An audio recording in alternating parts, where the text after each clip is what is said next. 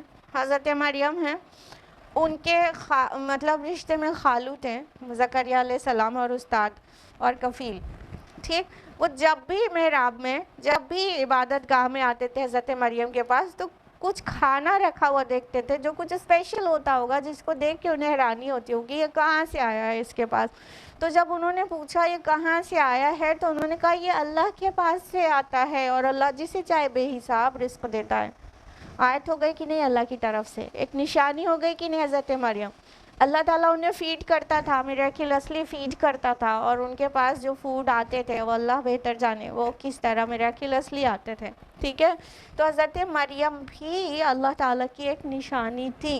اور حضرت مسیح علیہ السلام تو کوئی شک ہی شبہ نہیں ہے, کوئی کنفیوژن ہی نہیں ہے کہ وہ اللہ کی نشانی تھے, کیونکہ وہ ان کی پیدائش بنا میل انٹرونشن کے ہوئی تھی, تو وہ بنا والد کے پیدا ہوئے تھے, وہ بھی نشانی ہے.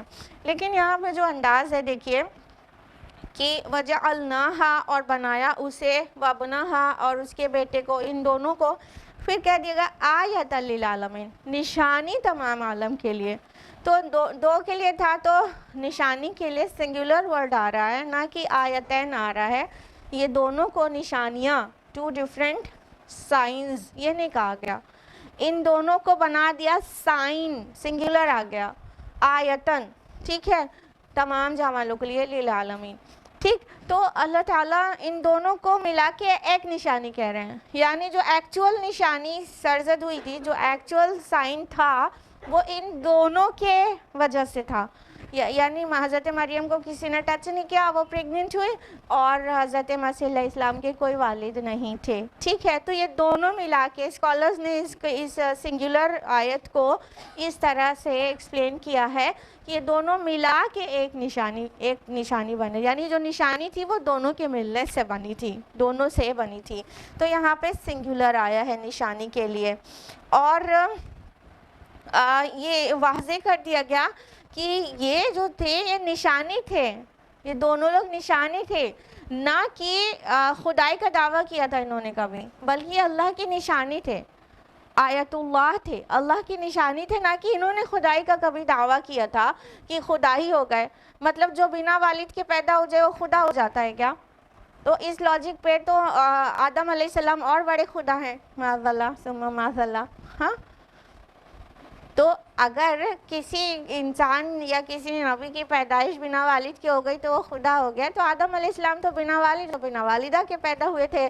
تو اس لاجک پر, اس راشنل تھاٹ پر, تو آدم علیہ السلام تو اور بڑے خدا ہو جائیں گے, استغفر اللہ. تو یہ تو ریزن نہیں ہے, بلکہ وہ آیت تھے, اللہ تعالیٰ کی نشانی تھے. ٹھیک ہے, للعالمین کہا گیا, تمام جہاں والوں کے لیے. اچھا, جب وہ پیدا ہوئے مسیح علیہ السلام, اس دور کے لوگوں کے لیے نہیں کہا گیا, آج کے لیے نہیں کہا گیا, اور جب ان کا جو سیکنڈ کمنگ ہوگی, جب پھر سے مسیح علیہ السلام آئیں گے, تو وہ نہیں کہا گیا, بلکہ تمام عالم کے لیے کہا گیا. ایکچولی مسیح علیہ السلام کی جو سیکنڈ کمنگ ہوگی, اس میں سب لوگ ان پر ایمان لے آئیں گے, مان جائیں گے. یعنی یہ جو یہود بہتان لگا رہے ہیں مسیح علیہ السلام اور حضرت مریم سلام علیہا پر کہ ولد الزنا کہتے ہیں معاذ اللہ مسیح علیہ السلام کو, تو یہ جو بہتان لگا رہے ہیں وہ اس ٹائم حضرت مسیح علیہ السلام منوا لیں گے, اور وہ ظاہر کر دیں گے کہ وہ اللہ کے سچے رسول تھے. ایٹ دیٹ ٹائم پھر امت محمد صلی اللہ علیہ وسلم میں سے آئیں گے, لیکن واضح ہو جائے گا کہ یہ مسیح علیہ السلام بنا والد کے پیدا ہوئے تھے. تو اور جو کرسچنز ہیں, وہ کرسچنز جو یہ سمجھے چلے جا رہے ہیں کہ he is the begotten son of God, he is the begotten son of God, تو ان کو واضح ہو جائے گا کہ he was not the son of God, بلکہ he is the messenger of اللہ سبحانہ و تعالیٰ. ان کے لیے بھی واضح ہو جائے گا, یعنی پوری دنیا کے لیے یہ بات کلیئر ہو جائے گی جو حقیقت ہے ریگارڈنگ مسیح علیہ السلام, اس سب کو کلیئر ہو جائے گی. تمام عالم والوں کے لیے ایک نشانی بن جائیں گے. اور ان کی میراکولس برتھ تو ڈیفینیٹلی نشانی ہے ہی, کیونکہ ایسا تو اور کسی کے ساتھ کبھی ہوا نہیں کہ بنا والد کے کوئی پیدا ہو گیا ہو. تو اس طرح مسیح علیہ السلام اور حضرت مریم سلام علیہا دونوں پوری دنیا جہان کے لیے نشانی ہے. آیت نمبر 92, ان هذه امتکم امۃ واحدہ, یقیناً یہ تمہاری امت ایک ہی امت ہے. وَأَنَا رَبُّكُمْ فَاعْبُدُونِ، اور میں ہی تم سب کا رب ہوں، لہٰذا تم میری ہی بندگی کرو۔ اب اللہ سبحانہ تعالیٰ فرما رہے ہیں کہ تمام انبیاء کا تذکرہ ہو گیا اس سے پہلے، ٹھیک، یعنی ابراہیم علیہ السلام کی امت کا، امت اسماعیل علیہ السلام، پھر امت موسیٰ، عیسیٰ، امت محمد صلی اللہ علیہ وسلم، یہ تمام امتوں کا ذکر ہونے کے بعد کہا گیا کہ یہ تمہاری امت ایک ہی امت ہے۔ سب سے پہلے لفظ امت کا معنی سمجھ لیتے ہیں۔ امہ جو ورڈ ہے یہ امن سے ہے۔ امن مینس کیا ہوتا ہے؟ مدر، ماشاءاللہ سب کو معلوم ہے، امن مینس ماں، اور یہ چھوٹے چھوٹے بچوں کی ماؤں کو بھی بہت اچھی طرح پتہ ہے کیونکہ ان کے بچے پڑھا کرتے ہیں۔ امن مینس مدر، ٹھیک ہے، تو امن مینس ماں ہوتی ہے، اور امہ ایک گروہ کو کہتے ہیں جس کی جڑ، بنیاد یا کوئی ایک چیز کامن ہو، جس چیز سے وہ بندھے ہوئے ہوں، جن کی اصل ایک ہو، ایک تھاٹ کے لوگ، یا ایک رنگ کے، یا ایک نسل کے، یا ایک زبان کے، اٹ ڈیپینڈس، کسی بھی چیز، جو چیز کوئی ایک کامن ہوگی کسی گروپ آف پیپل میں، کوئی کامن چیز، ایکسس ان کی ایک ہو اور وہ گروپ ہو، اس گروپ کو، اس گروہ کو امہ کہتے ہیں۔ امہ، کیونکہ دیکھیے امن مدر کو کہتے ہیں نا، تو جو بچے ہوتے ہیں ماں سے، ان کی ماں کامن ہوتی ہے نا، تو وہ مطلب ان کے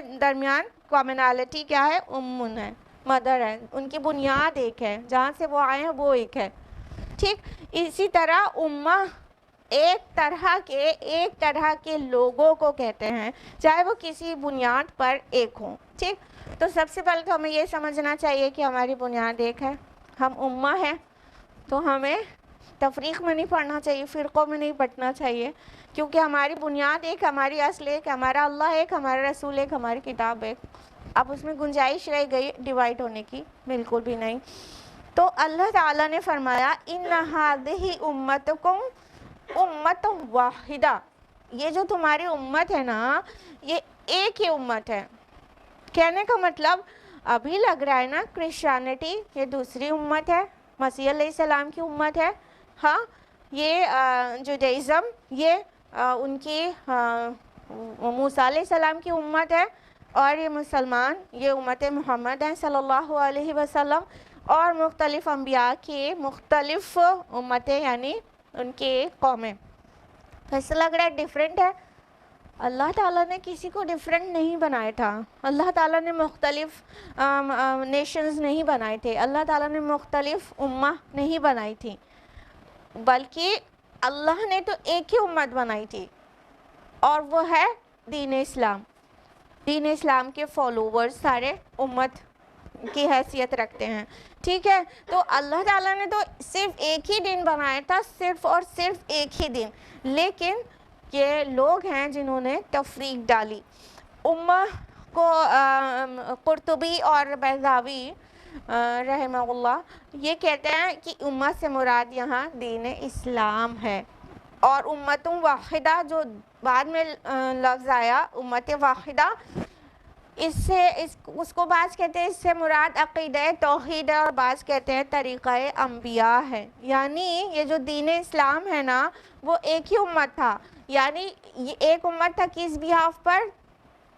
توحید پر، سب کو ایک اللہ کی عبادت کرنے کے لیے بلایا گیا تھا، سب کو، آدم سے لے کے محمد تک صلی اللہ علیہ وسلم، سب کو ایک ہی اللہ کی عبادت کی طرف بلایا گیا تھا۔ یہ آیت کا دوسرا فقرہ بھی واضح کر رہا ہے وَأَنَا رَبُّكُمْ فَاعْبُدُونِ، میں ہی تمہارا رب ہوں، بس تم میری ہی عبادت کرو۔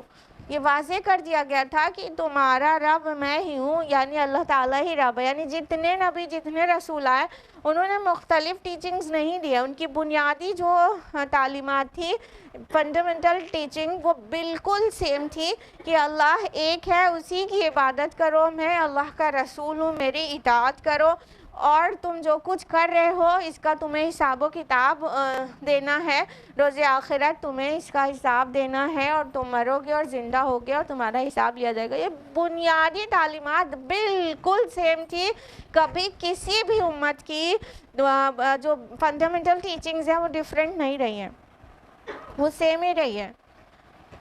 اور شریعت تھوڑی تھوڑی الگ رہی ہے، لا کانسٹیٹیوشن تھوڑا تھوڑا الگ رہا ہے، لیکن جو فنڈامنٹل ٹیچنگز ہیں وہ سب کی ایک ہی تھی۔ سورہ بقرہ کی آیت نمبر 213 میں اللہ تعالیٰ نے فرمایا کان الناس امۃ واحدہ، پہلے لوگ صرف ایک ہی امت تھے، ایک ہی گروہ تھے، یعنی پہلے فالو بھی وہیں سے کرنا شروع ہوا تھا نا، ایک ہی وے، ایک ہی راستہ، ایک ہی دین، ایک ہی انداز، لیکن پھر بعد میں پگڈنڈیاں نکال لی لوگوں نے اس توحید کے صراط مستقیم سے، ادھر ادھر ادھر ادھر پگڈنڈیاں نکال لی اور گروہ گروہ ہو گئے، جبکہ اللہ تعالیٰ نے کیا کہا تھا وَأَنَا رَبُّكُمْ فَاعْبُدُونَ، میں ہی تمہارا رب ہوں، بس تم میری ہی عبادت کرو۔